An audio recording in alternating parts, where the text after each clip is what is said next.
نحمدہ ونصلی علی رسولہ الکریم اما بعد بسم اللہ الرحمن الرحیم اللہم صلی علی محمد وعلی آل محمد وبارک وسلم رب اشرح لی صدری ویسر لی امری واحلل عقدۃ من لسانی یفقہوا قولی واجعل لی وزیرا من اہلی آمین یا رب العالمین۔ ناظرین کرام السلام علیکم ورحمۃ اللہ وبرکاتہ۔ پروگرام تعلیمات قرآن اور اس سیریز میں آپ کو خوش آمدید کہتے ہیں۔ الحمدللہ قرآن حکیم کے ایک ایک پارے کے مضامین کا تجزیہ اور اہم آیات کا مطالعہ ہر نشست میں آپ کے سامنے پیش کرتے ہیں۔ آج انشاءاللہ تعالی قرآن حکیم کے 16ویں پارے کے تعلق سے گفتگو کریں گے اور اسی سے تعارف کے بیان کا آغاز کر لیتے ہیں۔ تعارف کے حوالے سے پہلا نقطہ ہے قرآن کریم کے پارہ نمبر 16 کا مطالعہ مزید برآں سورۃ الکہف رکوع نمبر 10 تا سورۃ طٰہٰ رکوع نمبر 8۔ یہ رکوع ہیں جو سورہ کہف کے، پھر سورہ مریم اور پھر سورہ طٰہٰ بھی ہے جو 16ویں پارے میں شامل ہیں۔ آیات کا ذکر کرتے ہیں۔ سورۃ الکہف آیت نمبر 78 تا سورہ طٰہٰ آیت نمبر 135، یہ آیات 16ویں پارے میں شامل ہیں۔ اس کے بعد آگے چلتے ہیں اور مقاصد مطالعہ کے سامنے رکھتے ہیں۔ ہمیشہ ایک ہی بات ہوتی ہے، میرے علم میں ہے لیکن یاد دہانی ضروری ہوتی ہے۔ مقاصد مطالعہ کے اعتبار سے پارہ نمبر 16 کی آیات کے مضامین کا جائزہ اوور ویو بھی اور آیت با آیت تجزیہ بھی آپ کے سامنے رکھیں گے انشاءاللہ۔ پھر منتخب آیات کا مطالعہ آپ کے سامنے رکھا جائے گا جس میں مقصود یہ ہوتا ہے کہ عملی تقاضے قرآن حکیم جو ہمارے سامنے رکھتا ہے وہ ہم پر واضح ہوتے جائیں۔ مزید برآں زیر مطالعہ آیات میں بیان شدہ اہم اوامر و نواہی کا تذکرہ بھی ہوگا، یعنی ڈوز اینڈ ڈونٹس کا بیان بھی آپ کی خدمت میں پیش کریں گے۔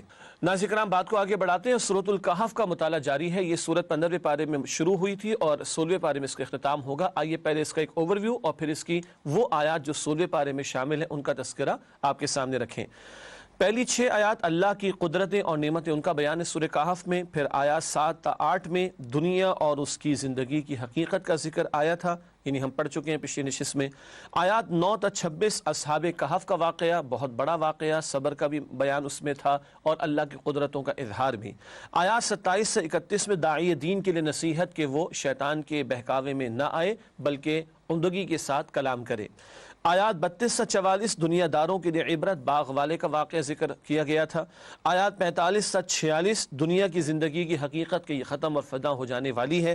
آیات 47 سے 49 احوال آخرت کا بیان کہ وہاں سب کچھ اعمال کے اعتبار سے پیش ہو جائے گا۔ آیات 50 سے 53 شیطان کی پیروی کرنے والوں کا انجام کہ وہ جہنم میں ہوں گے، اللہ ہم سب کی حفاظت فرمائے۔ آیات 54 تا 59 رسولوں کی تعلیمات سے پہلو تہی کا انجام، اس کا تذکرہ ہوا تھا۔ آیات 60 تا 82 حضرت موسیٰ علیہ السلام اور حضرت خضر علیہ السلام کا واقعہ، اس پر ہم نے گفتگو کر لی تھی، گو کہ تھوڑا سا حصہ اس واقعے کا وہ 16ویں پارے میں شامل ہے۔ آیات 83 تا 98 ذوالقرنین بادشاہ کا ذکر تذکرہ کریں گے انشاءاللہ۔ آیات 99 تا 101 ظاہر پرستوں کا انجام جو دنیا ہی کو مقصود بنائے بیٹھے ہیں، ان کے لیے آخرت میں کوئی وزن قائم نہیں ہوگا، بات کریں گے آگے انشاءاللہ۔ آیات 102 تا 106 دنیا داروں کا انجام۔ آیات 107 تا 108 آخرت کے طلبگاروں کا انجام، جنت الفردوس کا تذکرہ ہے ان کے لیے۔ اور آیات 109 تا 110 توحید باری تعالی کا تذکرہ اس مقام پر آیا ہے۔ ناظرین کرام یہ تو اوور ویو تھا سورۃ الکہف کے مضامین کا جو پچھلی نشست میں بھی آپ کے سامنے پیش کیا گیا تھا۔ اب ہم یہ کریں گے کہ سورۃ الکہف کی وہ آیات جو 16ویں پارے میں شامل ہیں ان کا آیت با آیت آپ کے سامنے تجزیہ رکھیں گے۔ سب سے پہلے آیات 83 تا 84 ذوالقرنین کا تعارف، یہ اہم ایک اور واقعہ ہے جو سورہ کہف میں بیان ہوا۔ ذوالقرنین ایک بادشاہ گزرے، نیک بادشاہ گزرے، اور اللہ تعالیٰ نے ان کو عدل کرنے کی صلاحیت سے بھی نوازا، اور نیک بادشاہ تھے اور بہت بڑی سلطنت اللہ تعالیٰ نے ان کو عطا فرمائی۔ آگے مزید ذکر ہے۔ آیات 85 تا 91 ذوالقرنین کی 2 مہمات کا ذکر، ایک مشرق کی انتہا پر، ایک مغرب کی انتہا پر، اتنے طویل رقبے پر ایک نیک بندے کو اللہ سبحانہ وتعالی نے حکومت عطا فرمائی تھی۔ آج لوگ کہتے ہیں کہ یہ مولوی لوگ یا یہ دین کی باتیں کرنے والے یہ کیا دنیا کو چلائیں گے، تو اللہ کا کلام بتا بھی رہا ہے ایسا ماضی میں بھی ہوا اور انشاءاللہ آئندہ بھی ہوگا۔ احادیث میں تفصیلات ہیں کہ قرب قیامت یعنی قیامت سے قبل ساری روئے ارضی پر اللہ کا دین غالب ہوگا انشاءاللہ۔ آیات 92 تا 98 ذوالقرنین کی تیسری مہم کا ذکر، یہ دنیا کی چھت کی طرف جو پہاڑی سلسلے ہیں، رشیا اور ترکی اور ان علاقوں میں جو یہ پہاڑی سلسلے، اس کو دنیا کی چھت کہا جاتا ہے، اس علاقے کی طرف ذوالقرنین کی مہم کا تذکرہ ہے۔ پھر آیات 99 تا 101 یأجوج مأجوج کا خروج، قرب قیامت کی ایک نشانی۔ قرآن میں تذکرہ ہے مختصراً، احادیث میں تفصیل آتی ہے کہ یہ بہت بڑے پیمانے پر زمین پر فساد بھی مچائیں گے اور بالآخر ایک وبا کے ذریعے ان کو ہلاک بھی کیا جائے گا۔ تفصیلات احادیث میں آتی ہیں۔ آیت 102، شرک کرنے والوں کا جھوٹا اعتماد کہ وہ دنیا ہی کو سب کچھ سمجھ بیٹھتے ہیں اور اللہ رب العالمین کی طرف توجہ نہیں کرتے، اور وہ رب العالمین کے بجائے جھوٹے معبودوں کو ہی نفع نقصان کا مالک سمجھ بیٹھتے ہیں، جو کہ ان کا گمان باطل ہے۔ پھر آیات 103 تا 106، سب سے زیادہ خسارے میں کون ہوگا اس پر بعد میں بات کریں گے، وہ کہ جو دنیا ہی کو مقصود بنا کر اسی کا بندہ بن جائے۔ آیات 107 تا 108، جنت کی نعمتوں سے جی نہیں بھرے گا، اہل جنت وہاں سے کبھی نکلنا نہیں چاہیں گے، ایسی ہی تو جنت ہے جو اللہ نے اپنے نیک بندوں کے لیے تیار کی، اللہ ہمیں اس میں جگہ عطا فرمائے۔ آیت نمبر 109، اللہ کے کلمات کا شمار ناممکن ہے، اللہ کی عظمتیں، قدرتیں، احسانات، انعامات، ان کا احاطہ کرنا، شمار کرنا ممکن نہیں۔ اور آخر میں آیت نمبر 110، پیغمبر بھی اللہ تعالیٰ کی وحی کے تابع ہوتے ہیں۔ اللہ کے پیغمبر علیہ السلام سے کہلوایا گیا، میں بھی ایک انسان ہوں، البتہ مجھ پر وحی آتی ہے۔ وہ اللہ کے پیغمبر ہیں، اللہ کے چنے ہوئے بندے ہوتے ہیں، اور البتہ وہ بھی اللہ کی وحی کے تابع ہوتے ہیں۔ ناظرین کرام، الحمدللہ سورہ کہف کی وہ آیات جو 16ویں پارے میں شامل، ان کا تجزیہ اور جائزہ آپ کے سامنے رکھا گیا۔ اب آئیے منتخب آیات کے متعلق کے ذیل میں سورہ کہف کی 3 آیات کا تذکرہ میں آپ کے سامنے رکھ دوں۔ بدترین خسارے میں کون؟ آیات 103، 104، 105، یہ اہم ترین مقام ہے پوری سورہ کہف میں۔ جو اصل موضوع تھا وہ مادہ پرستی کے رد پر تھا، دنیا پرستی کی مذمت پر تھا، اس کا یہاں پر اہم ترین بیان ارشاد ہوا۔ قل هل ننبئكم بالاخسرین اعمالا الذين ضل سعيهم في الحياة الدنيا وهم يحسبون انهم يحسنون صنعا اولئك الذين كفروا بآيات ربهم ولقائه فحبطت اعمالهم فلا نقيم لهم يوم القيامة وزنا۔ ترجمہ، کہہ دیجئے کہ کیا ہم تمہیں بتائیں کہ اعمال کے لحاظ سے سب سے زیادہ خسارے میں کون ہیں؟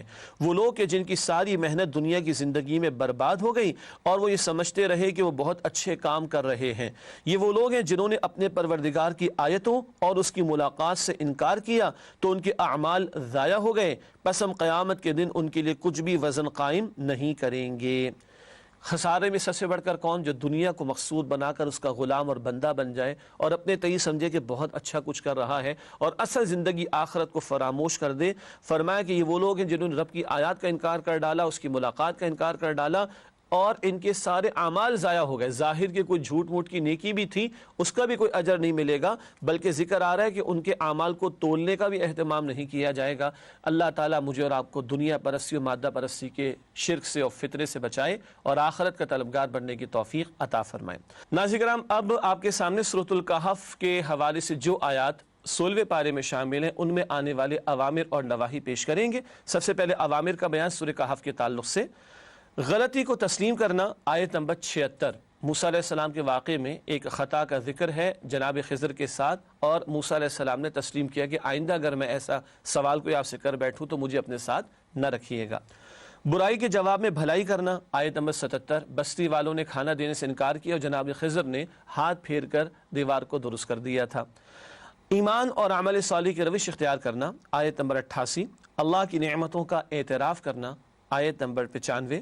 اللہ سے ملاقات کا شوق، آیت نمبر 110۔ یا آخری آیت میں اللہ سے جو ملنا چاہتا ہو وہ نیک عمل بھی کرے اور اللہ کی عبادت میں کسی کو شریک نہ کرے۔ ناظرین کرام، اس کے بعد نواہی کا ذکر ہے سورہ کہف کے تعلق سے۔ نواہی سے مراد وہ باتیں جن سے ہمیں منع کیا گیا ہے۔ اللہ کی یاد سے غفلت، آیت نمبر 101۔ غیر اللہ کو کارساز بنانا، آیت نمبر 102۔ دنیا کا بندہ بن جانا، آیت نمبر 103، اس پر ہم نے بات کی تھی۔ اللہ کی آیات اور ملاقات کا انکار کرنا، آیت نمبر 105۔ اللہ کی آیات اور رسولوں کا مذاق اڑانا، آیت نمبر 106، معاذ اللہ۔ اللہ کی عبادت میں شرک کرنا، آیت نمبر 110۔ ناظرین کرام، سورۃ الکہف میں جو اوامر اور نواہی بیان ہوئے 16ویں پارے میں ان کا بیان ہوا مکمل۔ اس کے بعد سورہ مریم کا آغاز کریں گے، البتہ ہمیشہ کی طرح پہلے ربط سورت بیان ہوگا، پھر نئی سورت کا آغاز کریں گے۔ سورہ کہف کا اختتام ہوا اور سورہ مریم کا آغاز ہو رہا ہے، آئیے اس تعلق سے ربط سورت کو سمجھنے کی کوشش کرتے ہیں۔ سورۃ الکہف کے آغاز میں نبی کریم صلی اللہ علیہ وسلم پر نزول قرآن کا بیان تھا۔ سورہ مریم میں حضرت زکریا علیہ السلام پر نزول رحمت کا ذکر ہے۔ وہاں امام الانبیاء رسول اللہ علیہ السلام کا بیان، یہاں جناب زکریا علیہ السلام کا تذکرہ۔ مزید برآں سورۃ الکہف کی آخری آیات میں ایمان اور عمل صالح اختیار کرنے والوں کے لیے جنت الفردوس کا بیان تھا۔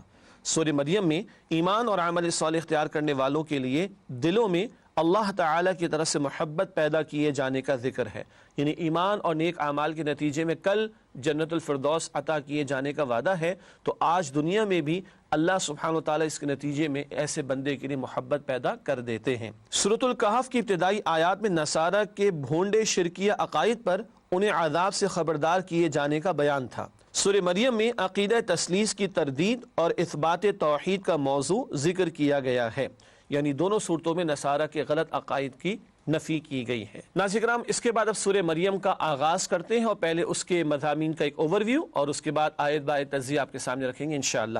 سورہ مریم کے مضامین کا تجزیہ پیش خدمت ہے۔ آیات 1 تا 58 انبیاء کرام پر اللہ کے انعامات، کئی انبیاء کا تذکرہ اس صورت میں عطا ہوا ہے۔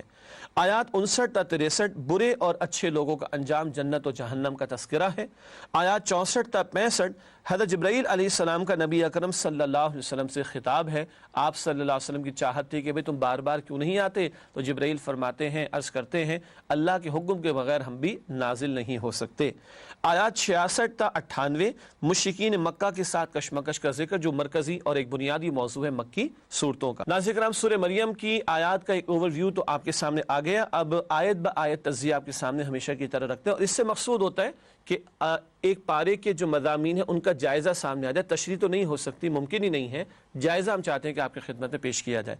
سورہ مریم کی پہلی 11 آیات اللہ سے مانگنے والے محروم نہیں رہتے، خاص طور پر زکریا علیہ السلام کا تذکرہ ہے، جن کو عین بڑھاپے میں جبکہ ان کی اہلیہ بانجھ تھیں، اللہ تعالیٰ نے معجزانہ طور پر یحییٰ علیہ السلام عطا فرمائے۔ آیات 12 تا 15 حضرت یحییٰ علیہ السلام کی عظمت، وہ والدین کی فرما برداری کرنے والے تھے، اللہ کے فرما بردار تھے، سرکشی کرنے والے نہیں تھے، ان کی عظمت کا تذکرہ ہے۔ آیات 16 تا 26 حضرت عیسیٰ علیہ السلام کی بغیر والد معجزانہ ولادت کا ذکر، بی بی مریم سلام علیہا کے ہاں معجزانہ طور پر عیسیٰ علیہ السلام کی بغیر والد ولادت کا تذکرہ۔ آیات 27 تا 36 حضرت عیسیٰ علیہ السلام کی ماں کی گود میں گفتگو، اور جب الزام تراشی کی یہود نے بی بی مریم سلام علیہا پر معاذ اللہ، تو اللہ سبحانہ وتعالیٰ کے حکم سے عیسیٰ علیہ السلام ماں کی گود میں ہی پکار اٹھے، اور ایک طویل تقریر ہے جو ان کی قرآن نے نقل فرمائی۔ آیات 37 تا 40 حضرت عیسیٰ علیہ السلام کی معجزانہ ولادت نہ ماننے والوں کا انجام، جنہوں نے الزام تراشی کی، اس معجزے کو تسلیم نہیں کیا، اس حق کو تسلیم نہیں کیا، ان کے لیے برے انجام اور عذاب کا ذکر ہے۔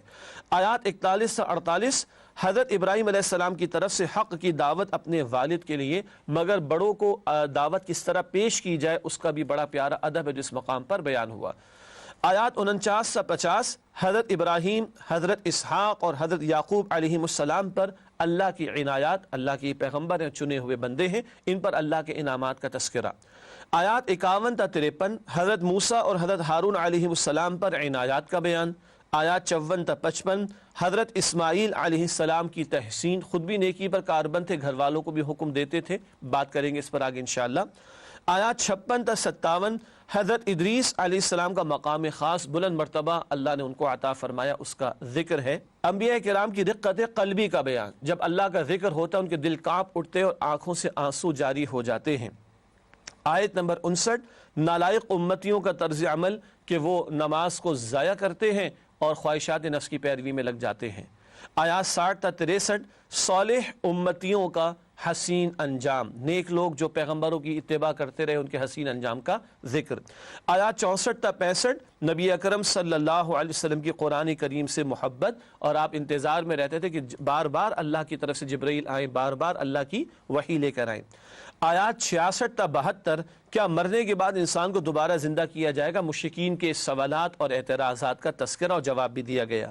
آیات 73 تا 76 کیا مال و دولت والے آخرت میں بھی نوازے جائیں گے، ایک مشرک تھا عاص بن وائل، اس نے خباب بن ارت رضی اللہ تعالی عنہ کا پیسہ ہڑپ کر لیا، واپس نہیں دیتا تھا، کہنے لگا آخرت میں دوں گا تجھے معاذ اللہ۔ تو ایسے لوگوں کے تعلق سے بتایا جا رہا ہے کیا ان کو آخرت میں کچھ دیا جائے گا؟ قطعاً نہیں۔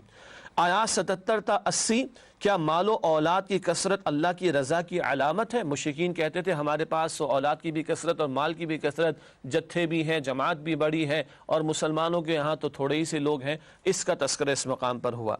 آیات 81 تا 82 جن پر تکیہ تھا وہی پتے ہوا دینے لگے۔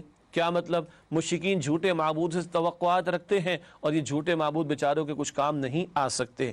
آیات 83 تا 87 روز قیامت کا حال کیا انجام ہوگا، کیا کیفیت ہوگی مجرمین کی، اس کا تذکرہ ہے۔ آیات 88 تا 95 بدترین شرک کسی کو اللہ کی اولاد قرار دینا، جیسے کہ اہل کتاب نے بھی کیا اور مشرکین نے فرشتوں کو اللہ کی بیٹیاں قرار دیا، معاذ اللہ۔ اس پر سخت الفاظ اللہ نے اس مقام پر بیان فرمائے۔ آیت نمبر 96 نیک لوگوں کے لیے دنیا میں انعام، یہاں بھی اللہ کی رحمتیں عطا ہوتی ہیں، البتہ اصل تو آخرت ہی میں برکات اور نعمتیں عطا ہوں گی۔ آیت نمبر 97 تبلیغ کا عمل قرآن کے ذریعے کرنا چاہیے، بشارت بھی قرآن سے، انذار بھی قرآن سے کیا جائے۔ انذار کا مطلب اللہ کے عذاب سے خبردار کرنا۔ اور آخری آیت سورہ مریم کی ہے، آیت نمبر 98 دنیا میں دوبارہ آ کر گناہوں کی تلافی نہیں ہو سکتی، ایک ہی موقع اللہ نے دیا، اس سے فائدہ اٹھا کر کل کی ہمیشہ کی زندگی کی تیاری کرنی چاہیے۔ ناظرین کرام الحمدللہ سورہ مریم کی آیات کا بھی تجزیہ اور جائزہ آپ کے سامنے پیش کیا گیا۔ اب چلتے ہیں سورہ مریم کی منتخب آیات کے مطالعے کی طرف۔ سب سے پہلے آیت نمبر 55 کا ہم نے انتخاب کیا ہے، گھر والوں کو خیر کی تلقین۔ ارشاد ہوا وَكَانَ يَأْمُرُ أَهْلَهُ بِالصَّلَاةِ وَالزَّكَاةِ وَكَانَ عِنْدَ رَبِّهِ مَرْضِيًّا، اور وہ اسماعیل علیہ السلام اپنے گھر والوں کو نماز اور زکوٰۃ کا حکم دیتے تھے اور اپنے پروردگار کے ہاں پسندیدہ و برگزیدہ تھے۔ اسماعیل علیہ السلام کا ذکر ہے، گھر والوں کو نماز کا اور زکوٰۃ کا حکم دیتے تھے۔ ہمیں بھی حکم ہے، حدیث شریف ہے، اللہ کے رسول علیہ السلام نے فرمایا، ابو داؤد شریف میں روایت، 7 سال کا ہو جائے بچہ نماز کی تلقین کرو، 10 سال کا ہو جائے تو سختی کرو، تاکہ بالغ ہو تو نماز کا پابند ہو چکا ہو۔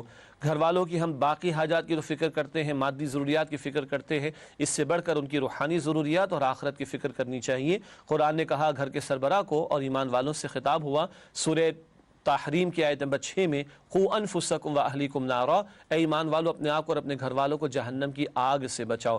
جیسے صبح اندھیرے میں بچوں کو اسکول کے لیے تیار کر سکتے ہیں تو ان کو نماز کی بھی ترغیب دلائی جا سکتی ہے۔ اللہ ہمیں توفیق عطا فرمائے۔ اگلی آیت ہے سورہ مریم کی آیت نمبر 59 نماز کا ضیاع اور خواہشات کی پیروی۔ ارشاد ہوا فَخَلَفَ مِن بَعْدِهِمْ خَلْفٌ أَضَاعُوا الصَّلَاةَ وَاتَّبَعُوا الشَّهَوَاتِ فَسَوْفَ يَلْقَوْنَ غَيًّا۔ ترجمہ، پھر ان کے بعد چند ناخلف ان کے جانشین ہوئے جنہوں نے نماز کو چھوڑ دیا، گویا اسے ضائع کر دیا، اور خواہشات نفسانی کے پیچھے لگ گئے، سو ان قریب ان کو گمراہی کی سزا ملے گی۔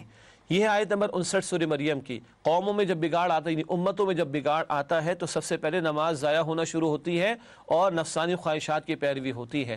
اب مجھے کچھ کہنے کی ضرورت نہیں ہے، آج امت مسلمہ کی کتنی فیصد آبادی ہے جو 5 وقت کی نماز باقاعدہ وقت پر ادا کرتی ہے، یہ بہت بڑا سوالیہ نشان ہے۔ حدیث میں ذکر ہے کہ جس نے جان بوجھ کر نماز ترک کر دی وہ کفر کر چکا، عملاً کفر ہے۔ یہ جامع ترمذی کی روایت۔ حدیث میں ہے کہ بندے کے اسلام و کفر کے درمیان نماز کا فصل ہے، مراد نماز ہے تو اسلام کی طرف ہے، نماز نہیں تو جا رہا ہے کفر کی طرف۔ یہ صحیح مسلم کی روایت ہے۔ ہم غور کریں نمازوں کے تعلق سے ہماری کیا کیفیت ہے۔ اگلی آیت، آیت نمبر 95 روز قیامت ہر شخص کی تنہا پیشی۔ ارشاد ہوا وَكُلُّهُمْ آتِهِ يَوْمَ الْقِيَامَةِ فَرْدًا۔ ترجمہ، اور سب قیامت کے دن اس اللہ کے سامنے اکیلے اکیلے حاضر ہوں گے۔ قرآن میں جا بجا ذکر ہے کہ انسان ماں سے، باپ سے، بھائی سے اور بیوی اور اولاد سے اور رشتہ دار اور دوستوں سے دور بھاگے گا۔ قرآن میں ذکر ہے سورہ لقمان کے آخر میں، بیٹا باپ کی جگہ اور باپ بیٹے کی جگہ جواب نہیں دے گا، ہر ایک نے اپنا جواب خود دینا ہے۔ امام غزالی فرماتے رحمۃ اللہ علیہ، بیٹا روٹی کھا لے باپ کی بھوک نہیں مٹتی، اور دوا کڑوی اور باپ پی لے تو بیٹے کو شفا نہیں ملتی، ہر ایک نے اپنی تیاری خود کرنی ہے۔ کیا میں اور آپ مرنے کو تیار ہیں اور کل کی جواب دہی کے لیے تیار ہیں؟ اللہم حاسبنا حسابا یسیرا، اے اللہ ہم سب کے حساب کو آسان فرما۔ اس کے بعد سورہ مریم کی اگلی اور آخری آیت جس کا انتخاب کیا گیا وہ آیت نمبر 97 ہے، دعوت کا ذریعہ قرآن حکیم۔ ارشاد ہوا فَإِنَّمَا يَسَّرْنَاهُ بِلِسَانِكَ لِتُبَشِّرَ بِهِ الْمُتَّقِينَ وَتُنذِرَ بِهِ قَوْمًا لُدًّا۔ ترجمہ، اے نبی صلی اللہ علیہ وسلم، ہم نے یہ قرآن آپ کی زبان میں آسان کر دیا ہے تاکہ آپ اس کے ذریعے پرہیزگاروں کو خوشخبری سنا دیں اور جھگڑالو لوگوں کو خبردار کریں۔ یہ ہے قرآن جو دعوت کا بنیادی ذریعہ، متقین کو بشارت دی جائے قرآن کے ذریعے، جھگڑالو قسم کے لوگوں کو خبردار کیا جائے، اللہ کے عذاب سے ڈرایا جائے قرآن کے ذریعے۔ دعوت کا بنیادی ذریعہ قرآن، حتیٰ کہ قرآن کہتے ہیں سورہ فرقان کی آیت نمبر 52 میں وَجَاهِدْهُمْ بِهِ جِهَادًا كَبِيرًا، مکہ مکرمہ کا دور ہے، 13 برس کا جہاد قرآن سے ہوا، فرمایا کہ ان سے جہاد کیجئے، بڑا جہاد قرآن کے ذریعے سے۔ تو دعوت کے لیے، تبلیغ کے لیے اولین جو ذریعہ ہے وہ خود قرآن حکیم ہے، یہ قرآن بار بار تذکرہ فرماتا ہے۔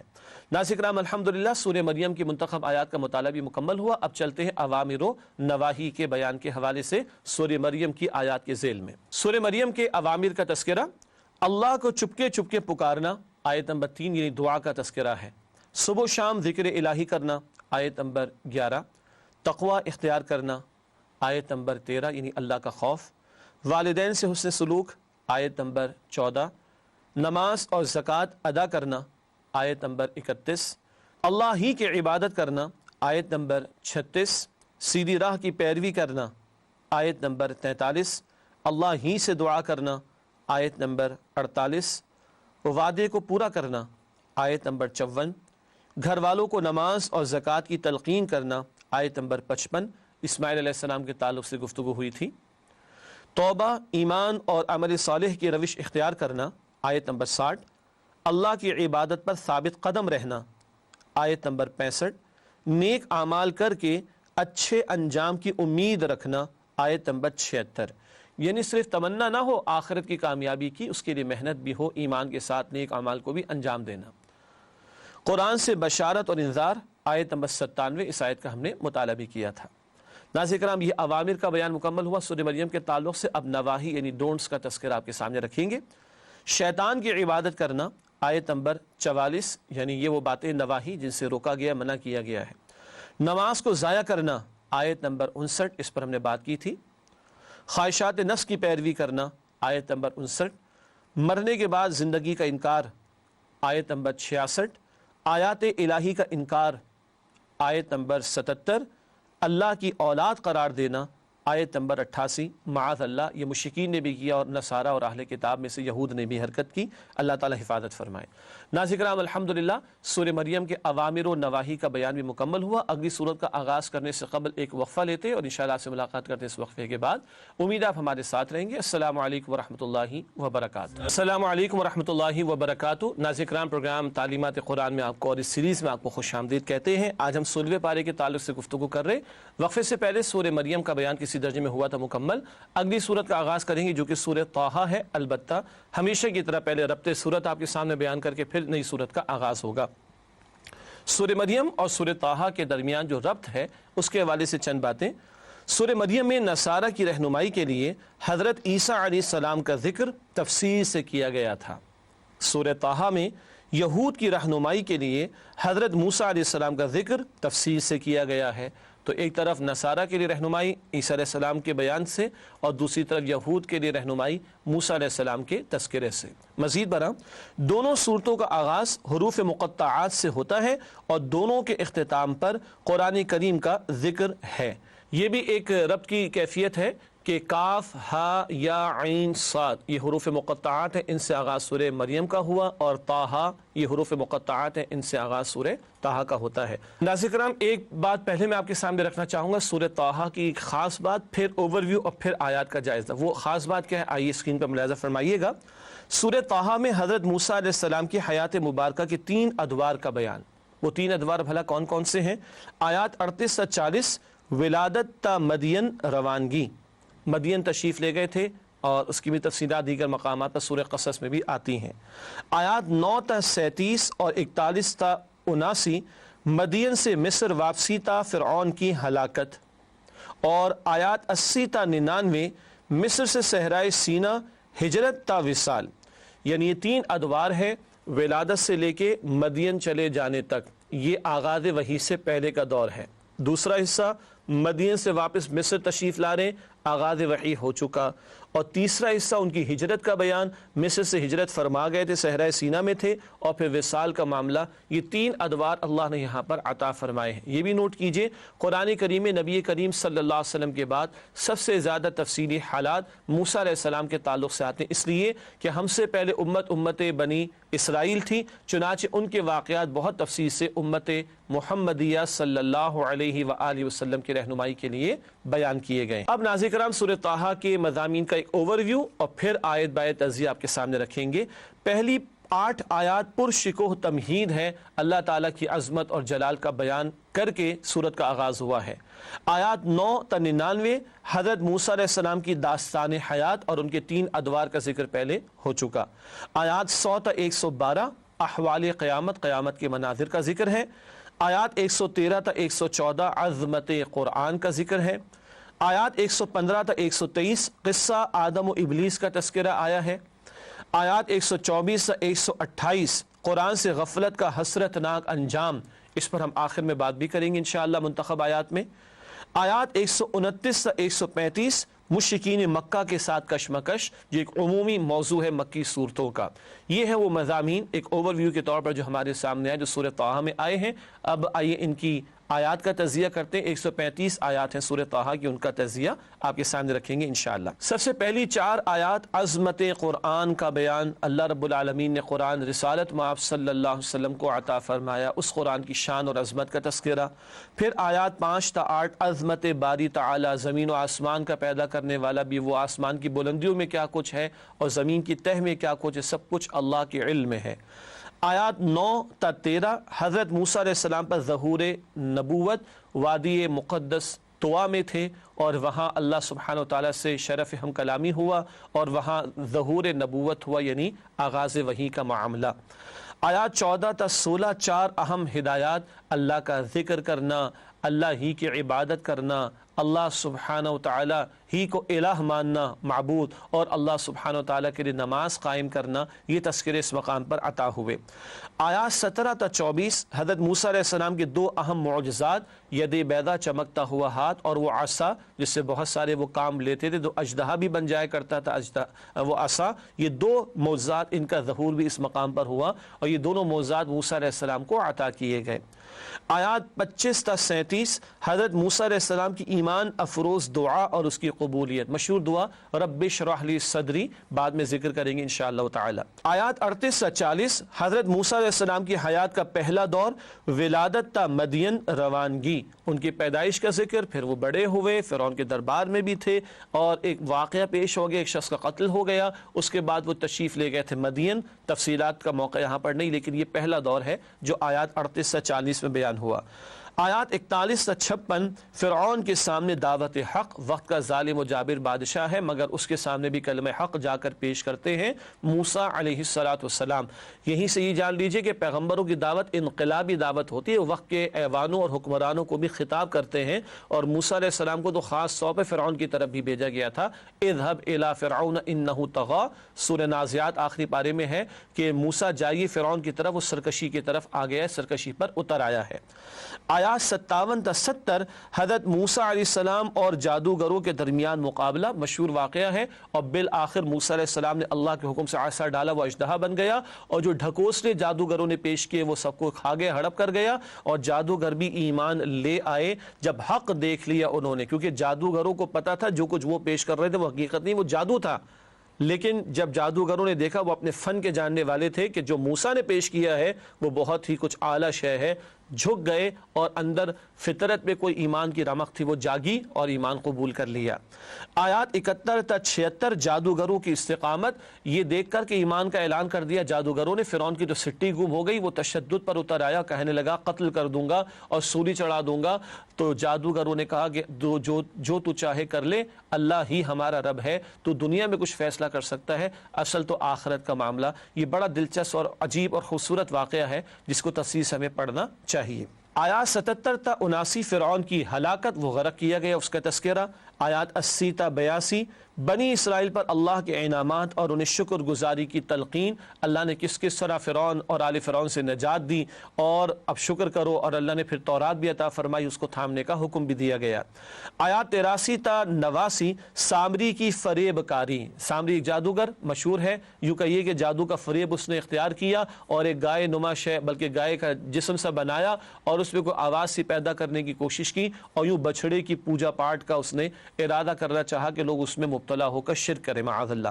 آیات 90 تا 94 قوم کی گمراہی اور حضرت ہارون علیہ السلام کا طرز عمل، قوم تو لگی سامری کے پیچھے اور بچھڑے کی پوجا پاٹ کرنے میں، اور موسیٰ علیہ السلام تشریف لے گئے تھے طور پہاڑ پر، پیچھے ہارون علیہ السلام کو چھوڑ گئے تھے، ہارون علیہ السلام نے روکنے کی بچانے کی بڑی فکر کی، شرک سے بچانے کی، مگر لوگوں نے گمراہ لوگوں نے مان کر نہ دی۔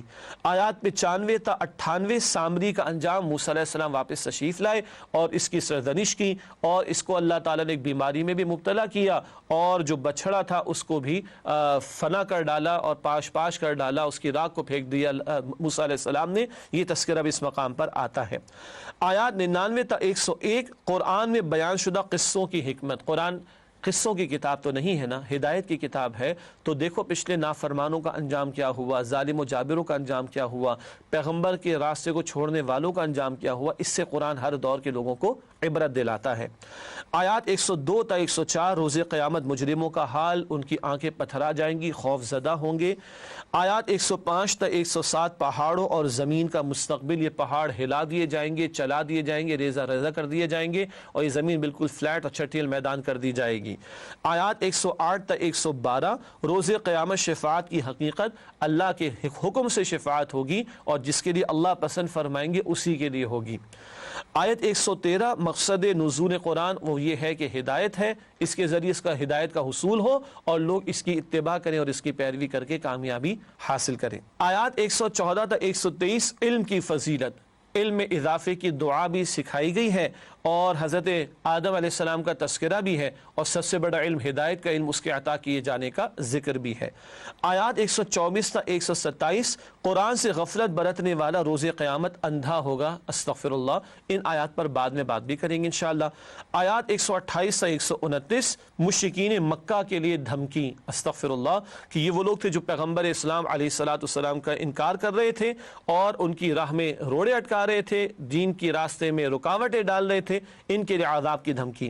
آیات 130 سے 132 نبی اکرم صلی اللہ علیہ وسلم سے خصوصی خطاب، اللہ کی یاد میں لگے رہنا، اللہ کی خاطر صبر کرنا، اس سے ہی تقویت ملے گی حق کی راہ میں استقامت کے لیے۔ آیات 133 سے 135 نبی اکرم صلی اللہ علیہ وسلم کا اصل معجزہ قرآن ہے، مشرکین بار بار مطالبات کرتے، بتایا کہ اصل معجزہ قرآن ہے، اسی کو مانو، اور اسی کو مانو گے اور عمل کرو گے تو نجات ملے گی۔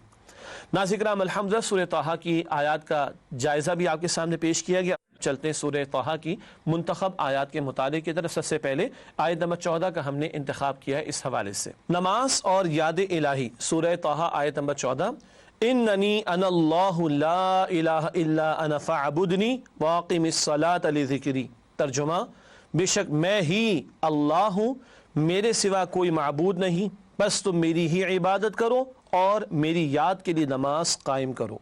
اس آیت میں 5 مرتبہ اللہ نے میں کا ذکر کیا، اننی بے شک میں، انا اللہ میں اللہ ہوں، لا الہ الا انا اللہ فرماتے میرے سوا کوئی معبود نہیں، فاعبدنی میری عبادت کرو، واقیم الصلاۃ لذکری اور میری یاد کے لیے نماز قائم کرو۔ علامہ اقبال کہتے ہیں the big I am of اللہ سبحانہ و تعالیٰ، اللہ نے اپنی انانیت کبریٰ، اپنی بڑی سب سے بڑی انا، اس کا ذکر 5 مرتبہ فرمایا۔ نماز کا اہم مقصد کیا ہے؟ اللہ کی یاد کے لیے۔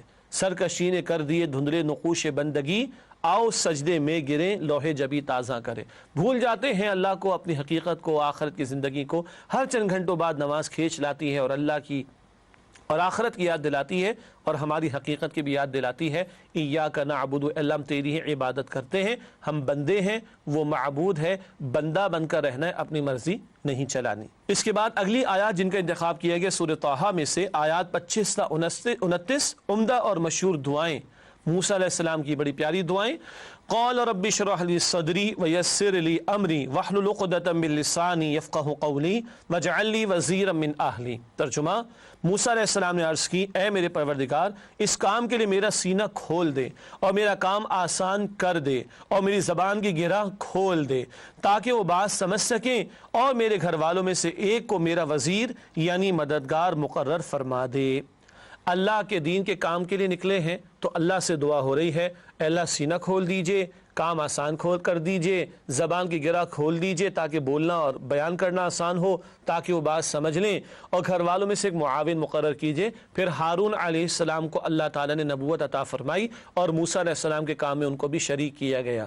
یہ دعا بڑی پیاری، بلکہ یہ دعائیں بڑی پیاری حفظ کرنے والے بچوں اور بچیوں کو بھی سکھائی جاتی ہے، جو دین کی دعوت کا کام کرنے والے ہوں، تبلیغ کا کام کرنے والے ہوں، تدریس کا کام کرنے والے ہوں، تعلیم کا کام کرنے والے ہوں، ان کو بھی ان دعاؤں کو اپنے معمولات میں شامل رکھنا چاہیے۔ اگلی آیات سورہ طٰہٰ کی آیات 70 تا 73، تشدد بمقابلہ ایمان۔ ایک طرف فرعون ہے جو جادوگروں کے ایمان لانے پر تشدد پر اتر آیا، اور دوسری طرف ابھی ایمان لانے والے جادوگر جو اب صاحب ایمان ہیں ان کی استقامت کا ذکر ہے۔ ارشاد ہو رہا ہے، فَأُلْقِيَ السَّحَرَةُ سُجَّدًا قَالُوا آمَنَّا بِرَبِّ هَارُونَ وَمُوسَىٰ قَالَ آمَنْتُمْ لَهُ قَبْلَ أَنْ آذَنَ لَكُمْ إِنَّهُ لَكَبِيرُكُمُ الَّذِي عَلَّمَكُمُ السِّحْرَ فَلَأُقَطِّعَنَّ أَيْدِيَكُمْ وَأَرْجُلَكُم مِّنْ خِلَافٍ وَلَأُصَلِّبَنَّكُمْ فِي جُذُوعِ النَّخْلِ وَلَتَعْلَمُنَّ أَيُّنَا أَشَدُّ عَذَابًا وَأَبْقَىٰ قَالُوا لَمْ نُؤْثِرَكَ عَلَىٰ مَا جَاءَنَا مِنَ الْبَيِّنَاتِ وَالَّذِي فَطَرَنَا فَاقْضِ مَا أَنتَ قَاضٍ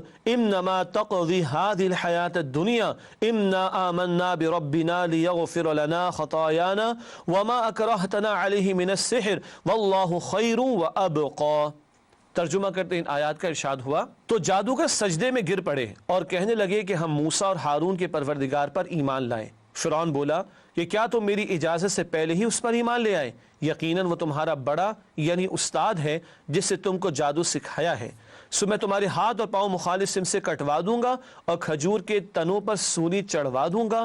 اس وقت تم کو معلوم ہوگا کہ ہم میں سے کس کا عذاب زیادہ سخت اور دیر تک رہنے والا ہے۔ انہوں نے کہا، جو دلائل ہمارے پاس آ گئے ہیں ان پر اور جس اللہ نے ہم کو پیدا کیا ہے اس پر ہم تجھے ہرگز ترجیح نہیں دیں گے، تو تجھے جو کرنا ہے کر گزر، تو جو حکم چلا سکتا ہے وہ صرف اسی دنیا کی زندگی میں ہی ہے۔ ہم اپنے پروردگار پر ایمان لے آئے تاکہ وہ ہمارے گناہوں کو معاف کرے اور اسے بھی جو تو نے ہم سے زبردستی جادو کرایا، اور اللہ بہتر اور باقی رہنے والا ہے۔ یہ آیات 70 تا 73 کا ترجمہ ہوا جو ہمارے سامنے آیا۔ بہت ساری تفصیلات ہیں، 2-3 باتیں عرض کروں گا۔ جن لوگوں کے پاس دلیل کا جواب نہیں ہوتا وہ تشدد پر اتر آتے ہیں، اور یہ فرعونیت کا ایک مظہر ہے جو آج کے دور میں بھی دکھائی دے گا۔ حق والوں کو، دین والوں کو، اللہ کی بات کرنے والوں کو جیلوں میں ڈالنا، شہید کرنا اور ان کے لاشیں بھی نہ ملتے ہوں، یہ آج کے بھی ظالموں جابروں کا پرتشدد وتیرہ ہے۔ دوسری اہم بات، جادوگروں کو اپنے فن کی لیمیٹیشنز پتہ تھی۔ موسیٰ علیہ السلام کی معجزات کو دیکھا تو پتہ چل گیا یہ کوئی بہت بڑی بات ہے جو ہمارے سامنے آئی۔ اندر فطرت میں پکار تو ہوتی ہے، حدیث بخاری کی ہر بچہ فطرت پر اسلام پر پیدا ہوتا ہے، بہرحال ماں باپ اس کو یہودی نصرانی مجوسی بنا دیتے ہیں۔ وہ فطرت کی پکار سامنے آ گئی، حق کیونکہ دیکھ لیا، دین اینڈ دیر ایمان لے آئے۔ اب فرعون کہتا ہے کہ تمہیں قتل کرا دوں گا، یہ تو تمہارا بڑا ہے معاذ اللہ جس سے تمہیں سکھایا۔ یہ کلیور آدمی تھا، چالاک آدمی تھا، ہوشیار آدمی تھا، عیار آدمی تھا۔ بازی اس نے پلٹتی ہوئی دیکھی تو اس طرح کی الزام تراشی کی۔ جادوگر کیا کہتے ہم تو ایمان لے آئے اور تو نے جو کچھ کرنا ہے کر لے، تو دنیا کی زندگی میں کر سکتا ہے، ہم تو اپنے رب پر ایمان لے آئے اور وہ ہمیں بخش دے گا، ہمیں اس بات کا یقین ہے۔ یہ ہے ایمان جو بندے کو ظالم و جابروں کے سامنے کھڑا کرتا ہے۔ اللہ یہ ایمان اور یہ جرت اور استقامت مجھے اور آپ کو، ہم سب کو عطا فرمائے۔ اس کے بعد آخری 3 آیات کا ہم نے انتخاب کیا، وہ سورہ طٰہٰ کی آیات ہیں 124، 125، 126، قرآن سے اعراض کی سزا۔ ارشاد ہوا، وَمَنْ أَعْرَضَ عَنْ ذِكْرِي فَإِنَّ لَهُ مَعِيشَةً ضَنْكًا وَنَحْشُرُهُ يَوْمَ الْقِيَامَةِ أَعْمَىٰ قَالَ رَبِّ لِمَ حَشَّرْتَنِي أَعْمَىٰ وَقَدْ كُنْتُ بَصِيرًا قَالَ كَذَٰلِكَ أَتَتْكَ آيَاتُنَا فَنَسِيتَهَا وَكَذَٰلِكَ الْيَوْمَ تُنسَىٰ۔ ترجمہ، اور جو میری نصیحت سے منہ پھیرے گا اس کی زندگی تنگ ہو جائے گی اور ہم اسے روز قیامت اندھا کر کے اٹھائیں گے۔ وہ کہے گا، میرے پروردگار تو نے مجھے اندھا کر کے کیوں اٹھایا؟ میں تو دیکھتا بھالتا تھا۔ اللہ فرمائے گا کہ ایسا ہی ہونا چاہیے تھا، تیرے پاس میری آیتیں آئیں تو تو نے ان کو بھلا دیا، اسی طرح آج ہم تجھ کو فراموش کر دیں گے۔ ناظرین کرام، یہ بڑا ہی ہلا دینے والا مقام ہے قرآن حکیم کا۔ جو لوگ قرآن کو فراموش کر دیں، نظر انداز کر دیں، پس پش ڈال دیں، اگنور کر دیں، توجہ نہ کریں، اللہ ہمیں محفوظ رکھے۔ قرآن کہتا ہے معیشت تنگ ہوگی، دنیا تنگ ہوگی، زندگی تنگ ہوگی، اور آخرت میں اندھا بنا کر کھڑا کیا جائے گا۔ کیوں تم اندھے بنے رہے قرآن سے؟ تمہارے پاس اللہ کے کلام کے لیے وقت نہیں تھا۔ اللہ فرمائیں گے آج میرے پاس تمہاری رحمت میں سے کوئی حصہ نہیں۔ اللہ اس سے محفوظ رکھے۔ اللہ ہمیں قرآن کے حقوق کو ادا کرنے کی توفیق دے، اس پر ایمان، اس کی تلاوت، اس کو سمجھنا، اس پر عمل، اس کے احکامات کا نفاذ اور اس کے پیغام کو دوسروں تک پہنچانا۔ اللہ تعالیٰ قرآن حکیم کے حقوق ادا کرتے ہوئے اس قرآن سے ہمیں ہمارے تعلق کی مضبوطی کی توفیق عطا فرمائے۔ ناظرین کرام، الحمدللہ سورہ طٰہٰ کی منتخب آیات کا مطالعہ بھی ہوا کسی درجے میں مکمل۔ ناظرین کرام، پروگرام کے بالکل آخر میں فرمان نبوی صلی اللہ علیہ وسلم پیش خدمت ہے۔ صاحب قرآن کی مثال بندھے ہوئے اونٹ کے مالک کی طرح ہے، اگر اس کا خیال رکھے گا تو اسے قابو میں رکھے گا، اور اگر اسے چھوڑ دے گا تو وہ بھاگ جائے گا۔ قرآن کی حفاظت کرنی ہے، خاص طور پر حفاظ قرآن کے تعلق سے بھی گفتگو ہے۔ صحیح بخاری میں اللہ کے پیغمبر علیہ الصلوۃ والسلام کا فرمان موجود ہے۔ اللہ سے دعا ہے کہ اللہ تعالیٰ ہمیں قرآن حکیم سے مزید مضبوطی عطا فرمائے۔ ناظرین کرام، اسی کے ساتھ اجازت چاہیں گے اور آئندہ پروگرام میں آپ سے ملاقات کرتے ہیں انشاءاللہ تعالیٰ۔ وآخر دعوانا ان الحمد للہ رب العالمین، والسلام علیکم ورحمۃ اللہ وبرکاتہ۔